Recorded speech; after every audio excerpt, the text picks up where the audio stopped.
Buenas noches, bienvenido, bienvenida a esta segunda temporada de estos diálogos sobre justicia y seguridad, que desde el Colegio de México, Sergio Aguayo. Sergio, buenas noches. Buenas noches. Y un servidor, pues le llevamos con temas que tienen que ver con la agenda precisamente de estos dos asuntos, seguridad y también justicia, o justicia y seguridad, que tanto monta tanto una como otra.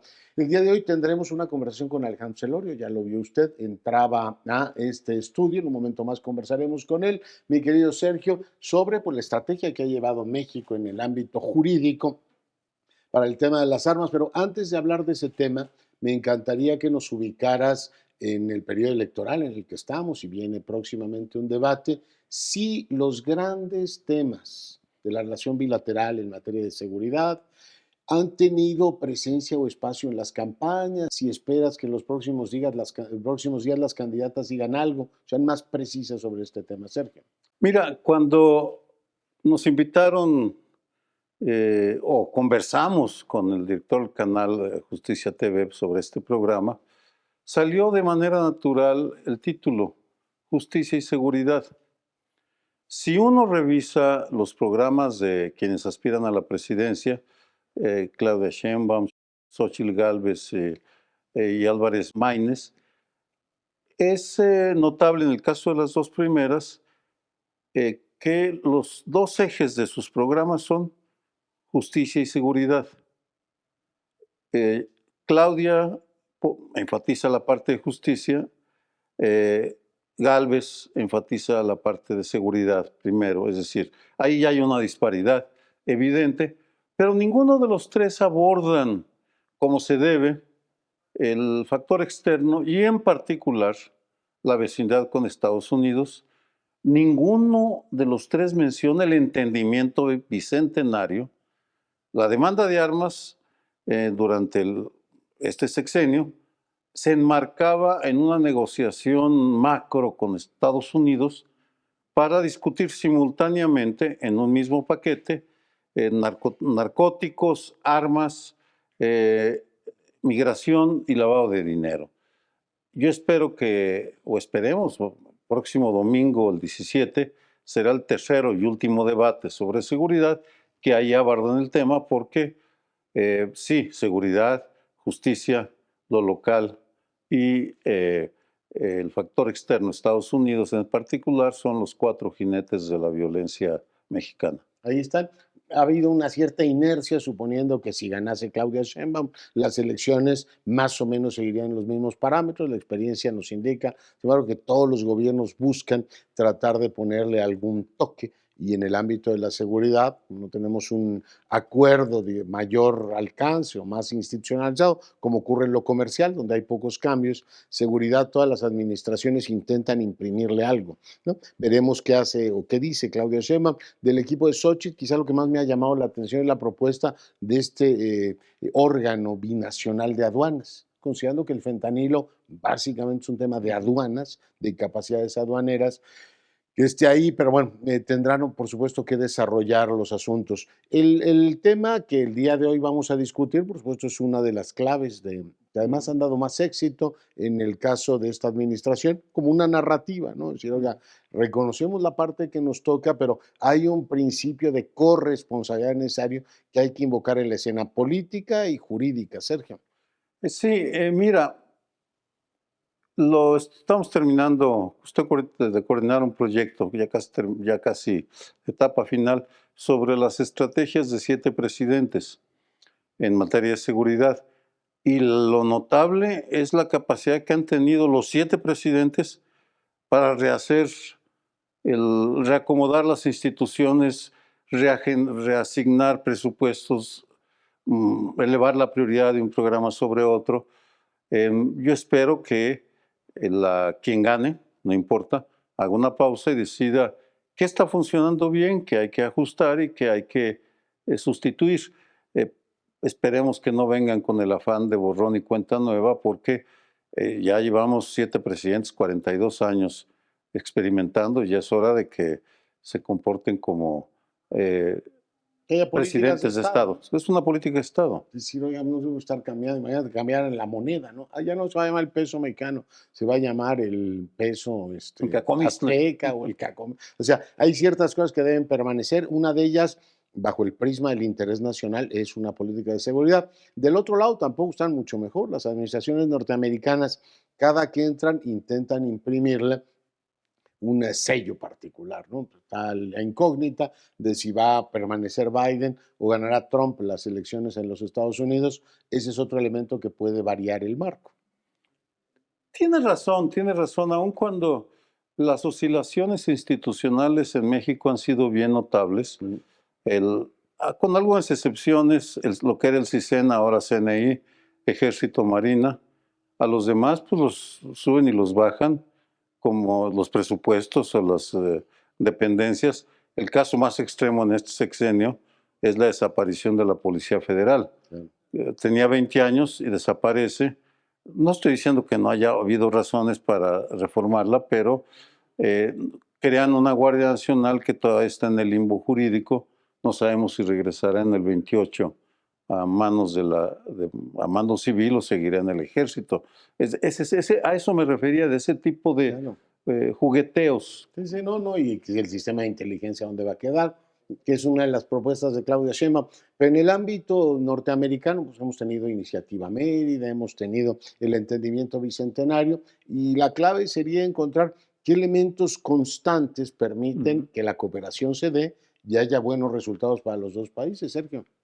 Claro, mira, hay una propuesta de Eduardo Guerrero, que es se ha convertido en el principal proponente de una idea que andaba flotando de tener un acuerdo binacional, primero, yo diría regional e integral, sobre seguridad, porque en ese terreno, no solo México, Estados Unidos, sino Centroamérica, Colombia, para nombrar unos cuantos, sin incluir a los del Caribe todavía, que tienen problemas gravísimos, necesitamos tener un enfoque común adecuado a lo que es una subregión, la Cuenca del Caribe, con 27 países, 650 millones de habitantes. Violencia, drogas, armas, meter un paquete, una reflexión mucho más amplia. Sí, que es uno de los problemas para Estados Unidos. En Estados Unidos no aceptan la corresponsabilidad. A algunos la han ido aceptando, reconociendo, Hillary Clinton, aquí y allá, pero hay una renuencia de los estadounidenses a reconocer que son corresponsables y porque no quieren someterse a las opiniones de otros países, pero en materia de seguridad y crimen organizado, no estoy diciendo de otros temas, sino crimen organizado, necesitamos un entendimiento regional y en ese sentido Eduardo Guerrero sí ha empujado la idea, ha escrito, ya estuvo en Washington, en el Wilson Center, proponiendo esto. Vamos a ver si lo toman en cuenta. Bueno, lo veremos. Ha habido visitas también en la titular del Departamento del Tesoro, metiendo el eje, ¿no?, del lavado de dinero también como un tema muy relevante entre los dos países.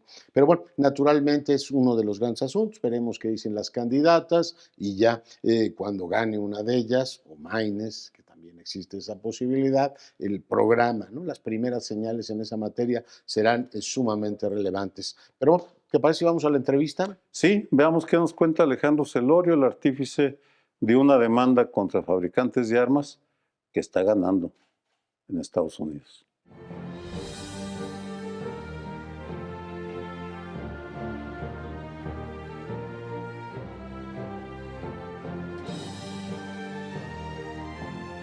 Alejandro Celorio Alcántara, consultor jurídico de la Secretaría de Relaciones Exteriores de México, encabezó al equipo de especialistas encargado de elaborar la demanda contra Ecuador, que nuestro país presentó ante la Corte Internacional de Justicia. Estudió la licenciatura en Derecho en la Universidad La Salle y cuenta con maestrías en Sociología Jurídica, Transacciones Internacionales y Derecho Comparado y en Derecho Estadounidense. Además, es diplomado en Administración Pública por la Universidad Iberoamericana. Desde el 2006 es miembro del Servicio Exterior Mexicano, donde se ha desempeñado como jefe de la sección de Asuntos Hispanos y Migratorios en la Embajada Mexicana en Washington. Fue encargado de asuntos políticos y económicos en la Embajada de Paraguay y cónsul de protección en el Consulado General de México en Sacramento, California. Hoy tenemos un invitado que nos va a requerir absolutamente todo. Está el consultor jurídico de la Cancillería con nosotros. Bienvenido. Gusto en saludarlos, Sergio.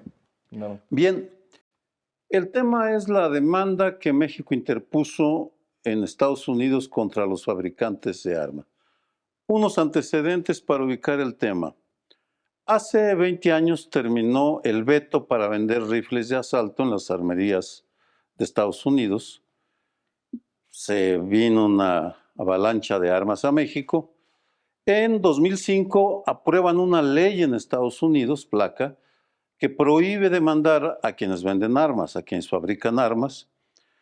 Y los carteles pues se abastecen y esa es una de las causas, no la única, para tanta violencia. Durante el sexenio de Felipe Calderón, la Procuraduría General de la República firma un convenio con 2 bufetes de Estados Unidos para demandar a los fabricantes de armas. Era procurador Eduardo Medina Mora, pero por razones que se desconocen deciden no seguir adelante, retiran el convenio, pese a que no le iba a costar nada al gobierno de México. En 2021, ya en el actual gobierno del presidente Andrés Manuel López Obrador, ya no la PGR, sino la Secretaría de Relaciones Exteriores, presenta una demanda en Boston contra los fabricantes de armas.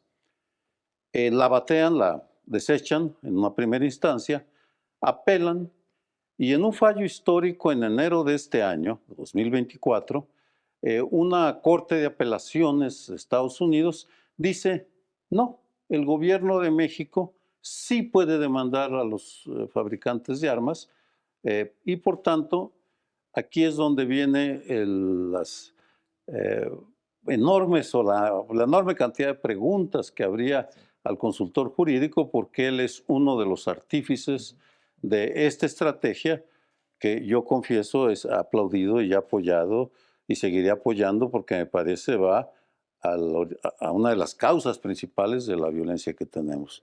Alejandro, cuéntanos la génesis, ¿cuándo empieza la idea? ¿Ya en este gobierno tú la tenías antes? ¿Cómo empiezas a elaborar el concepto? Antes que nada, muchas gracias por la oportunidad. Como servidor público, pues siempre es un gran placer tener oportunidades para compartir lo que estamos haciendo en el gobierno. Esta administración llega con una idea diferente de cómo aproximar el contexto de violencia. Entonces, desde el inicio de este gobierno, se busca alternativas para combatir la violencia y en particular el tráfico de armas. Muchos intercambios con los Estados Unidos, grupos de trabajo, incluso la presentación de un instrumento de colaboración, un memorándum con los Estados Unidos para hacer más en el combate al tráfico de armas. Y se viene el trágico ataque en un supermercado en El Paso, Texas, 3 de agosto del 2019. Y recibo la instrucción del canciller Ebrard, entonces canciller, busca la forma, desde el ángulo legal, había otras áreas que estaban trabajando en otras cosas, para que esto no suceda de nueva cuenta. Y aquí viene el primer punto a resaltar. La gran mayoría del personal de la consultoría que tengo el gran privilegio de dirigir, venimos de experiencias consulares en Estados Unidos. Conocemos bien Estados Unidos. La mayoría estudiamos en los Estados Unidos algún posgrado, entonces conocemos bien esta teoría de daños o el tort law. Esta idea de que si uno se resbala en un supermercado puede demandar al supermercado, a quien dejó el charco, a quien no puso en señalamiento. Se demanda Prácticas negligentes. por prácticas negligentes, por no tener cuidado. Son demandas civiles. Entonces, cuando recibimos esa instrucción, recogemos todos los antecedentes, incluido lo que se había hecho en sexenios anteriores. Yo no coincido con cómo lo habían entendido. La administración del presidente Calderón buscaba demandar a las tiendas de la frontera, muchas demandas. Me parece que no habría tenido el éxito que estamos obteniendo ahora cuando nos vamos a la fuente, al origen del problema. Pero viene este asunto del Paso e identificamos la tienda donde el atacante adquirió el arma, la compró en línea con la tarjeta de crédito de su hermano. Entonces empezamos a ver que entonces no es tan difícil comprar un arma en los Estados Unidos. Y así como este hombre compró un arma para matar a tantos mexicanos pudiera, como lo dijo al momento de su detención, pues cualquier persona la podría comprar, incluyendo prestanombres. Esa es donde empezamos a elaborar y se viene después el denominado culiacanazo. Y en tiempo real pudimos ver el tipo de armas que el crimen organizado tiene. Yo recuerdo que el canciller Ebrard en su momento le decía, esta arma cuesta tanto, este es el modelo, porque en el Internet uno puede buscar precios, diseños, estilo, colores de las armas desde aquí.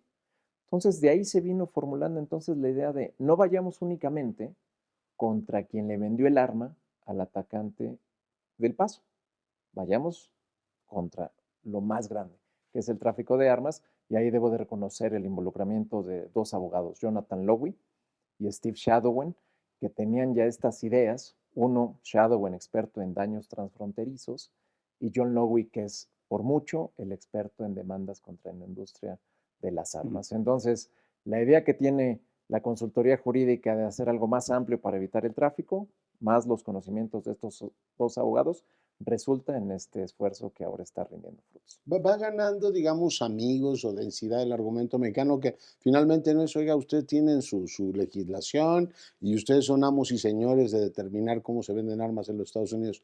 Lo que se está pidiendo es que se hagan responsables, como ocurre con muchos sectores, el farmacéutico, el bancario, etcétera, de conocer a quién le vendes. O sea, si tú vas y compras una medicina y una receta y tienes que identificarte, que se hagan responsables del circuito. Eso en Estados Unidos ha permitido que vayamos ganando aliados, entiendo que en algunos de los, digamos, instrumentos jurídicos, organizaciones de abogados, etcétera, nos han venido acompañando. En el circuito político también tenemos gente que entiende, que es empática con el argumento mexicano. Poco a poco, al inicio hubo muchas críticas, no solo en Estados Unidos, incluso en México, porque se entendía que estábamos cuestionando el derecho constitucional de los estadounidenses de comerciar armas, en algunos estados de portarlas abiertamente. No se entendía tampoco, porque existía el mito de que las armas pues aparecían por generación espontánea en México o venían de otras regiones. ¿Qué fue la reacción, perdón, que tuvieron al discurso de Calderón en el Congreso diciendo las armas, o cuando les puso un espectacular ahí con armas en la frontera, decir, ¿qué hace este señor diciendo cómo nos organizamos nosotros? Es el problema de ellos.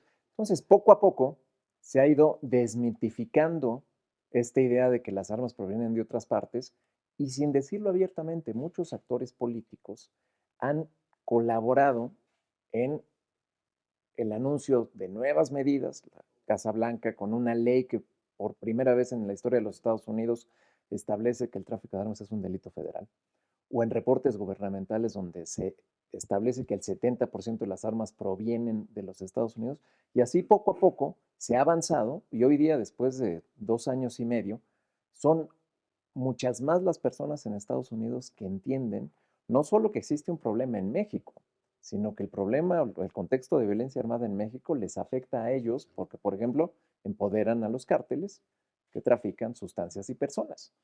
Entonces, hemos avanzado muchísimo más en términos de narrativa de lo mucho que hemos avanzado en cuestión judicial. Mira. Nos encontramos en el Colegio de México, en la biblioteca Daniel Cosío Villegas, y aquí hemos organizado foros sobre este tema en un par de ocasiones. No es uno muy importante, por cierto. Y durante ese foro hubo sectores, o ¿cómo lo planteo? Para no caer en infidencias, analistas bien informados de que me aseguraban que al interior del gabinete era vista con mucho escepticismo la demanda. Sería una apreciación correcta. No te pido que identifiques, pero sí, ¿cómo era el ambiente cuando empezó en el gabinete de seguridad del gobierno de Andrés Manuel López Obrador? De los elementos que tengo y de lo que recuerdo, siempre hubo mucho apoyo en la acción, pero también se entiende que es una demanda muy sofisticada y muy innovadora. O sea, incluso al interior de la Cancillería, personas encargadas del tema de Norteamérica decían, oye, eso pues quizás nos estorba para los avances en el entendimiento bicentenario. Y lo entiendo. Lo tratábamos de explicar. Decía, bueno, una demanda por daños, negligencia, ¿qué culpa tiene la tienda? Lo que sucede en México. Entonces, pues todos están muy ocupados y era muy difícil lograr eh, explicar las demandas a detalle. Pero siempre hubo mucho apoyo en tenemos que hacer algo adicional.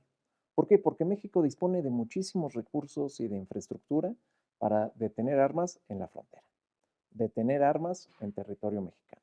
Los Estados Unidos hacen, pero tendrían que hacer más. Nunca se había hecho algo con el componente del vendedor de armas. Entonces sí hubo un voto de confianza siempre en decir, bueno, inténtalo, pero nosotros vamos a seguir trabajando. Es decir, no le apostemos únicamente a las demandas. Sigamos trabajando en lo que estamos haciendo, en materia de seguridad, de diplomacia bilateral, multilateral, más las demandas. Una, una pregunta de seguimiento. ¿Por qué es innovadora jurídicamente esta demanda? Esta demanda es muy innovadora porque es la primera vez que un gobierno extranjero se presenta como víctima. Y eso recuerdo, Sergio, en nuestros primeros intercambios, decir, ¿por qué no una demanda colectiva o únicamente, o las víctimas presentando una demanda? Por estrategia. Desafortunadamente tenemos muchas víctimas y hay muchas de las que no conocemos. ¿Cómo agrupamos a todas? Tendríamos que excluir algunas. En materia de coordinación del litigio habría sido muy difícil. Entonces decidimos nosotros demandar como víctimas para tener la personería jurídica con toda la información que tenemos y porque hemos sufrido daños. Cuando nos derriban un helicóptero, cuando matan o hieren a un personal del gobierno, todo lo que tenemos que gastar para responder a la violencia, pero siempre inspirados por las víctimas. Entonces, uno, es innovadora porque es un gobierno quien demanda. Es una demanda que se presenta sabiendo que hay una ley de inmunidades. Entonces, hay dos argumentos que presentan. Esa es la de Bush.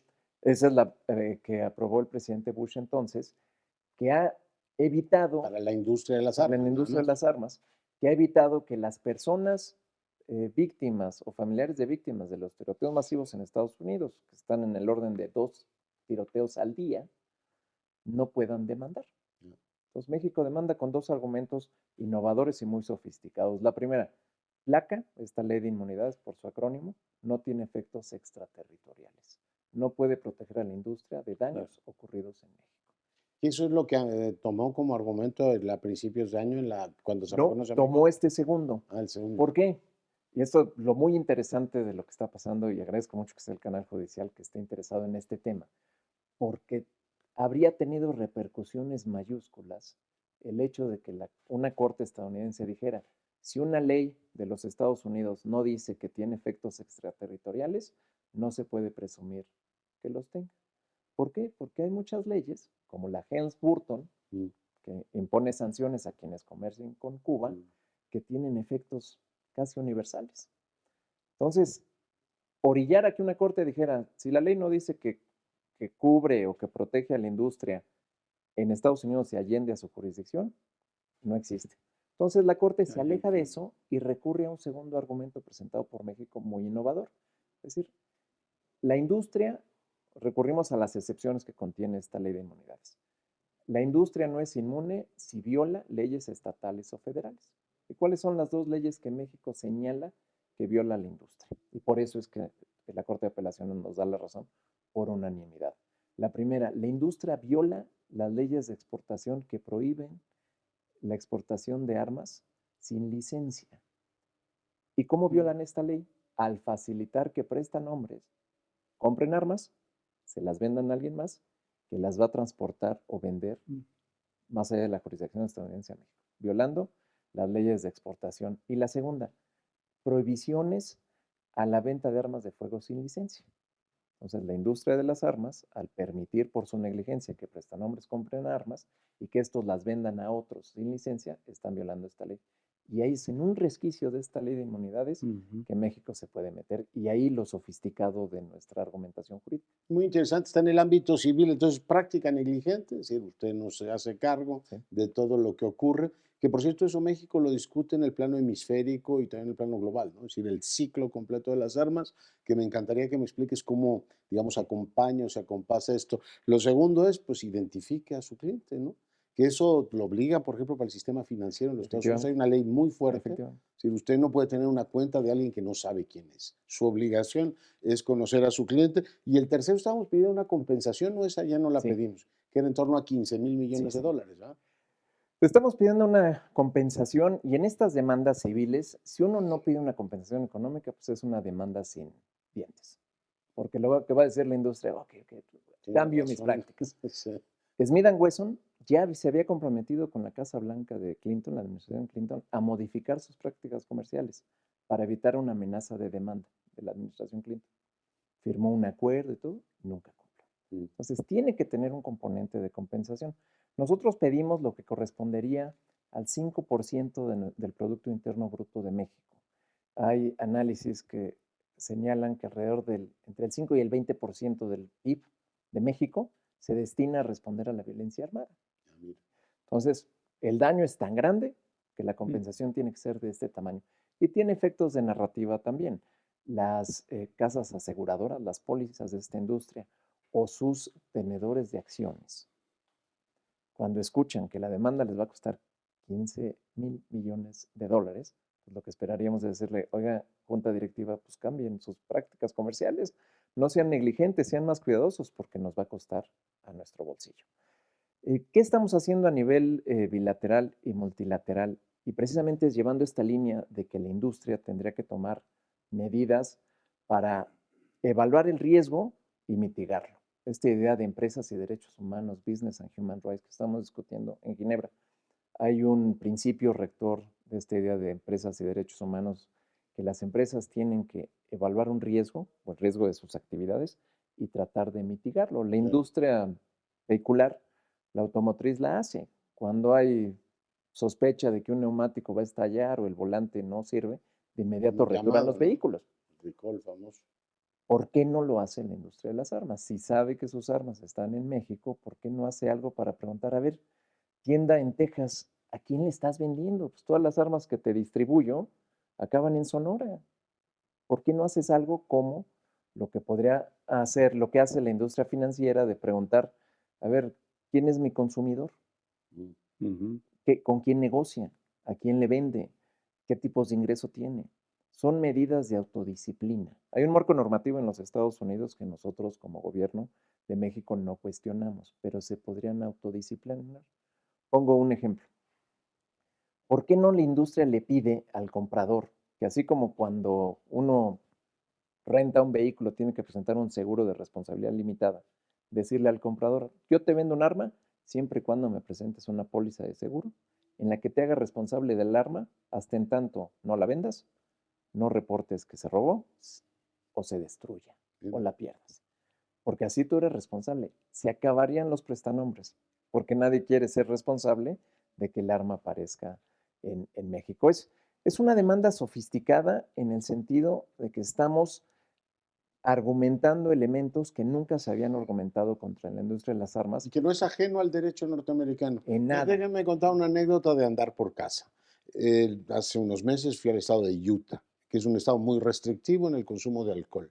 Si tú vas a comprar algo tan inocente como una botella de vino blanco, el que te la vende tiene obligación de pedirte el pasaporte y registrar que Alejandro Celorio, Sergio Aguayo o Leonardo Curcio compraron esa botella, porque dicen ellos el alcohol puede tener repercusiones. Eso es una cosa tan sencilla. En el sector financiero que te decía, cada año los bancos están obligados a llamar y decir, a ver, señor, usted es mi cliente, cuénteme cómo está su patrimonio. Es decir, es algo que es perfectamente Sí, consonante con el derecho norteamericano. definitivamente. Y no estamos pidiendo exacto nada extraordinario, porque lo que nosotros hemos establecido y repetimos en cualquier ocasión que tenemos oportunidad de hacerlo, no estamos en contra del comercio de armas.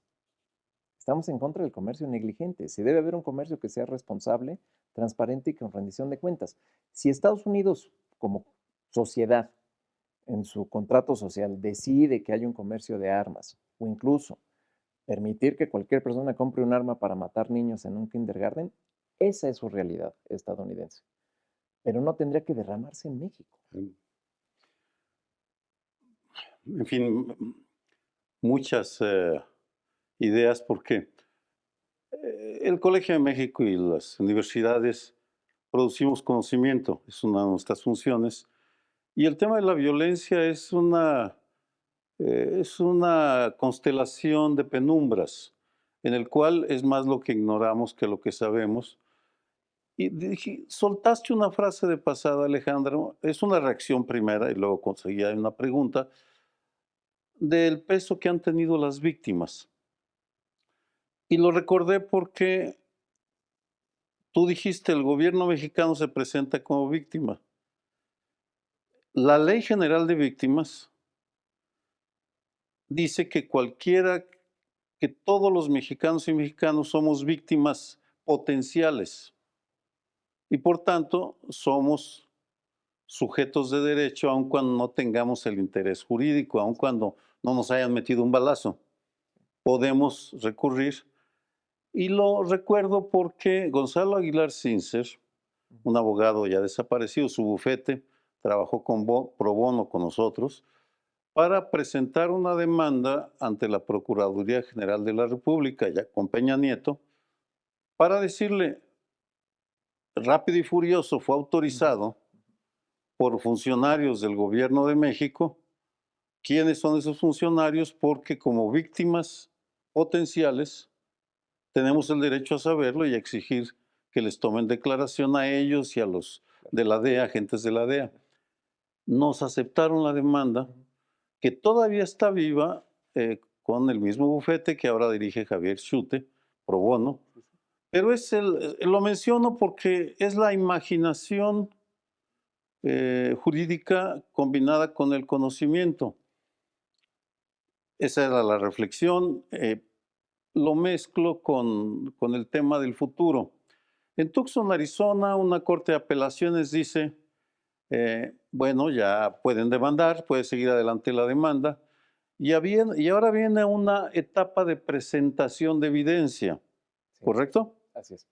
Entonces, ¿qué espera el gobierno de México de evidencia nueva que vaya a salir de las fábricas o del mismo gobierno mexicano? Por cierto, la Procuraduría General de la República se ha hecho media tonta, no le ha dado seguimiento, no ha llamado a declarar a los funcionarios involucrados en Rápido y Furioso. Es una anécdota.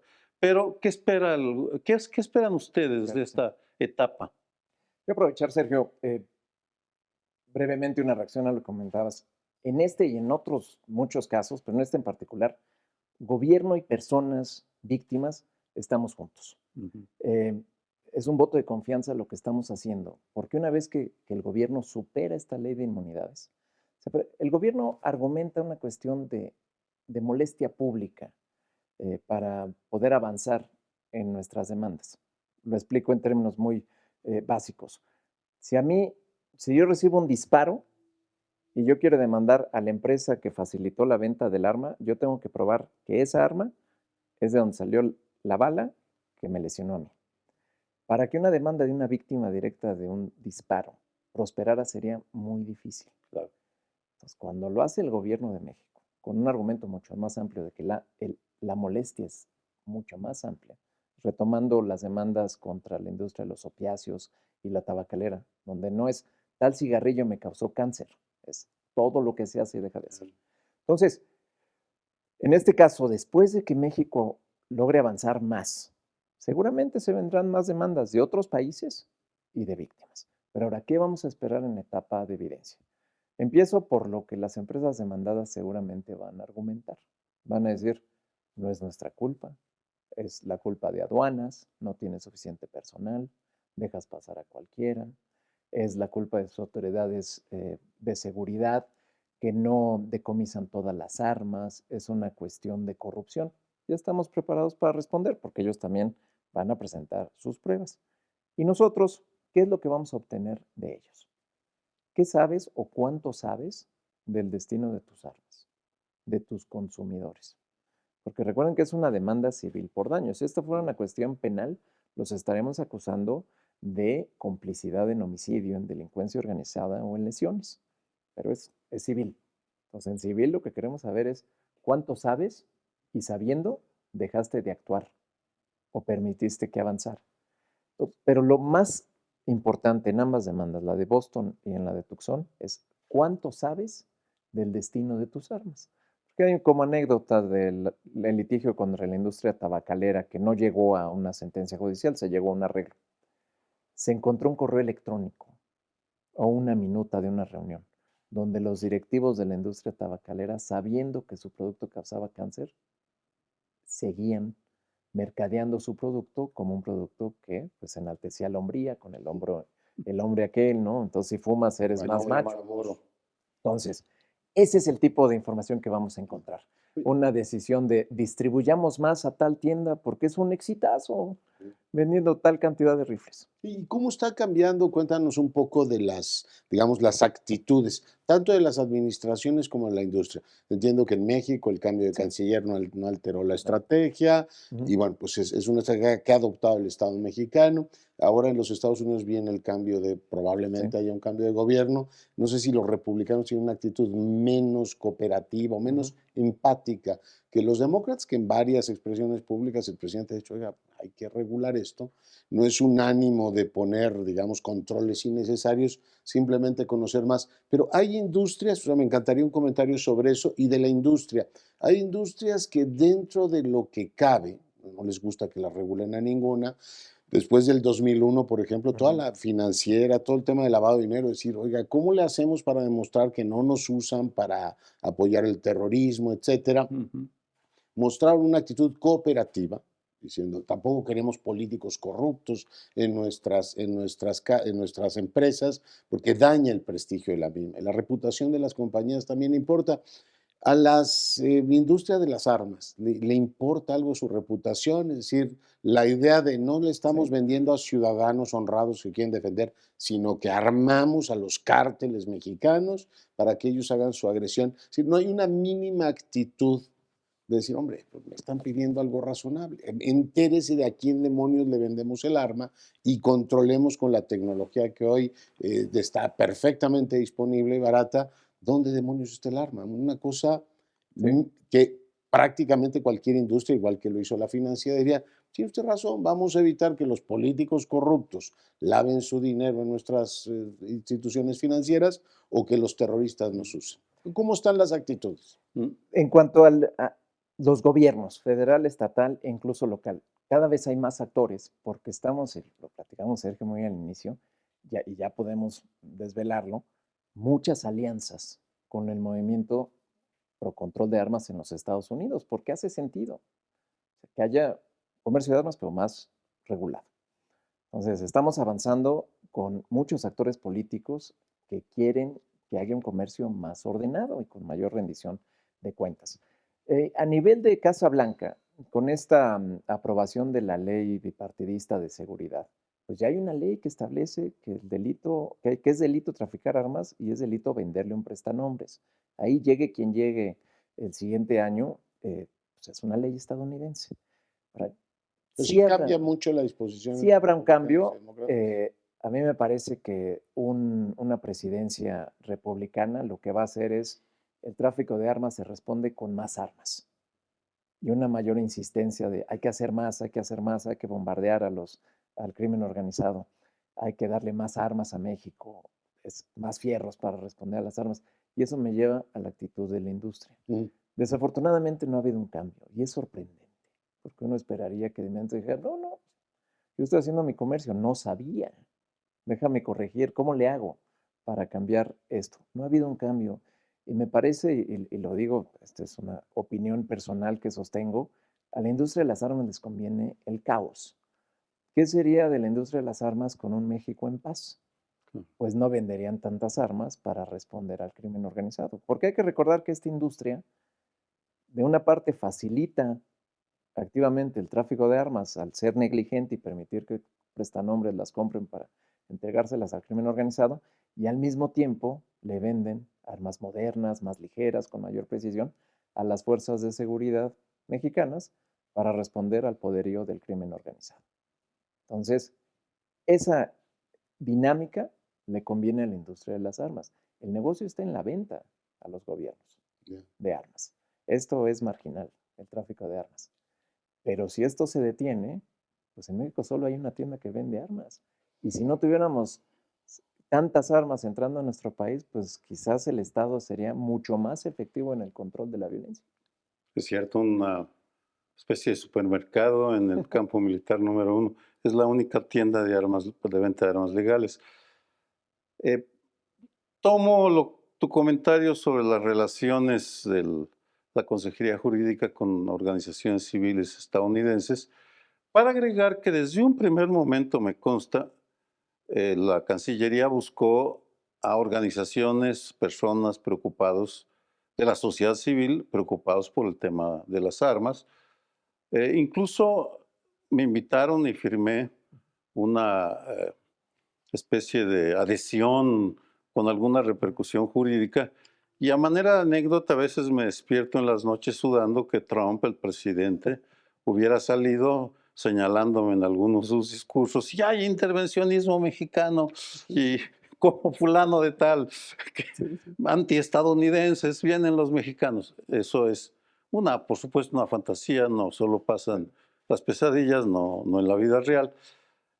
En ese sentido, y pensando en esta relación con las víctimas, espero que no se haya tomado como alguna provocación a alguien, ¿no? Es simplemente un seguimiento lógico de involucrarme al lado de un gobierno mexicano. Sí. Pero supongamos que de aquí, que hay un cambio en el gobierno en las próximas elecciones. Me congratulo que Alicia Bárcenas, la canciller, y el presidente López Obrador hayan mantenido la misma política en este tema como que inició Marcelo Ebrard. ¿Tú esperas algún cambio, que se afecte la demanda, que llegue la doctora Claudia Sheinbaum o la ingeniera Xóchitl Gálvez o el licenciado maestro Jorge Álvarez Maínez? Mi sugerencia sería no cambiar porque vamos ganando. No tendría ningún sentido bajarle la intensidad.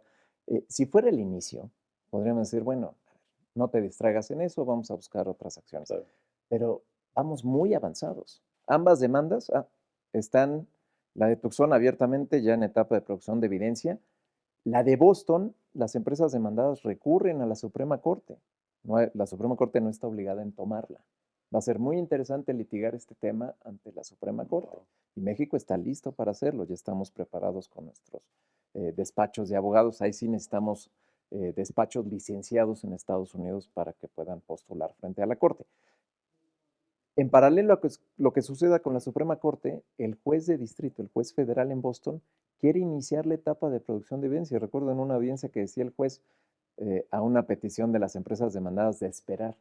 ¿Para qué me espero? Si la Suprema Corte toma el caso, me detengo. Si no lo toma, ya adelante. Entonces, vamos muy bien.